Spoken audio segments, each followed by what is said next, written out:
جب تک رمضان کے روزے فرض نہیں ہوئے تھے اس وقت مسلمانوں کے ذمے عاشورہ کے دن روزہ رکھنا فرض قرار دیا گیا تھا۔ شروع میں رمضان کے روزے فرض نہیں تھے لیکن عاشورہ کا روزہ فرض تھا۔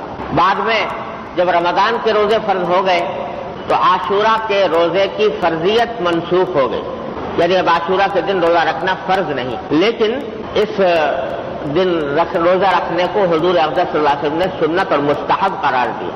اور ایک حدیث میں یہ ارشاد فرمایا کہ مجھے اللہ جل جلالہ کی رحمت سے یہ امید ہے کہ اگر کوئی شخص عاشورہ کے دن روزہ رکھے تو اس کے سال بھر کے گناہوں کا کفارہ ہو جائے۔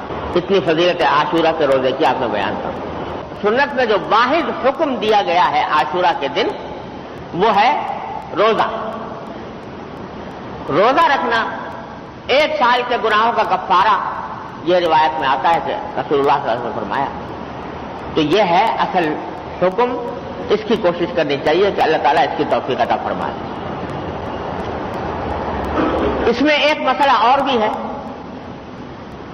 وہ یہ ہے کہ حضور اقدس صلی اللہ علیہ وسلم سارے اپنے حیات طیبہ میں جب بھی عاشورہ کا دن آتا آپ روزہ رکھتے،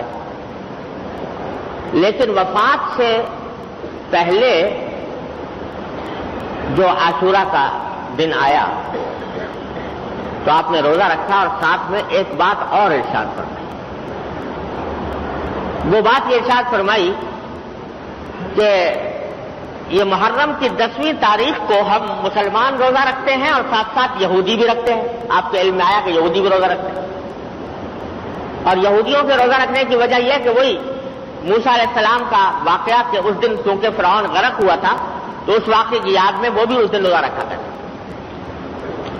تو حضرت صلی اللہ علیہ وسلم نے فرمایا کہ جب ہم روزہ رکھتے ہیں اور ساتھ ساتھ اس دن یہودی بھی روزہ رکھتے ہیں تو ایک ہلکی سی مشابہت پیدا ہو جاتی ہے ان کے ساتھ، وہ بھی روزہ رکھتے ہوئے ہم بھی روزہ رکھتے ہوئے، تو ایک مشابہت پیدا ہو جاتی ہے۔ اس واسطے آپ نے فرمایا کہ اگر میں اگلے سال زندہ رہا تو آئندہ صرف عاشورہ کا روزہ نہیں رکھوں گا بلکہ اس کے ساتھ ایک روزہ اور ملاؤں گا، یا تو 9 محرم کا یا 11 محرم، تاکہ یہودیوں کے ساتھ مشابہت جو تھوڑی سی پیدا ہوئی ہے وہ ختم ہو جائے۔ لیکن ہوا یہ کہ اگلے سال سے پہلے، اگلے سال عاشورہ آنے سے پہلے نبی کریم صلی اللہ علیہ وسلم کا وصال ہو گیا اور اس کی پر عمل کی نوبت آپ کو نہیں آئی۔ لیکن چونکہ رسول کریم صلی اللہ علیہ وسلم نے یہ بات ارشاد فرما دی تھی، اس واسطے صحابہ کرام رضی اللہ تعالیٰ عنہم اجمعین نے عاشورہ کے روزے میں اس بات کا اہتمام کیا کہ چونکہ حضور کی خواہش یہ تھی لہذا عاشورہ کے ساتھ ایک دن ملا کر رکھا، 9واں روزہ یا 11واں روزہ، اور اس کو مستحب قرار دیا۔ اور تنہا عاشورہ کے روزہ صرف ایک دن کا روزہ رکھنے سے حضور کے اس ارشاد کی روشنی میں انہوں نے مکروہ تنزیہی اس کو قرار دیا کہ یہ خلاف اولا ہے۔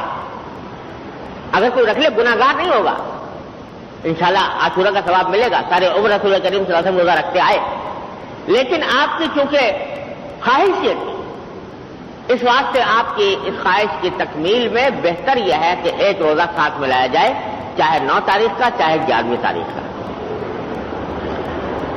اس میں ایک اور سبق ہمیں عظیم ملتا ہے رسول کریم صلی اللہ علیہ وسلم کے ارشاد سے۔ وہ سبق یہ مل رہا ہے کہ غیر مسلموں کے ساتھ ادنا درجے کی مشابہت بھی رسول کریم صلی اللہ علیہ وسلم نے پسند نہیں فرمائی۔ حالانکہ وہ مشابہت جو ہے وہ کسی برے کام میں، ناجائز کام میں نہیں تھی، ایک عبادت میں تھی۔ وہ بھی عبادت کر رہے ہیں، ہم بھی عبادت کر رہے ہیں۔ مشابہت اس لیے صرف ایک نیک کام میں، ایک عبادت میں، ایک اللہ تعالیٰ کی پرستش میں مشابہت ہو رہی ہے، تو اس کو بھی نبی کریم صلی اللہ علیہ وسلم نے پسند نہیں فرمایا۔ کیوں؟ اس لیے کہ مسلمان کو اللہ تعالیٰ نے جو دین عطا فرمایا ہے وہ سارے ادیان پر فوقیت رکھتا ہے، سارے ادیان سے ممتاز ہے، لہذا ایک مسلمان کا ظاہر و باطن بھی غیر مسلم سے الگ ہونا چاہیے، ممتاز ہونا چاہیے۔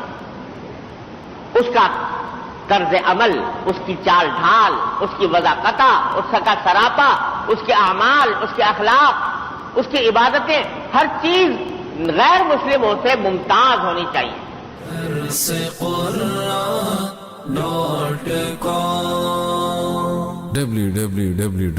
www.darsequran.com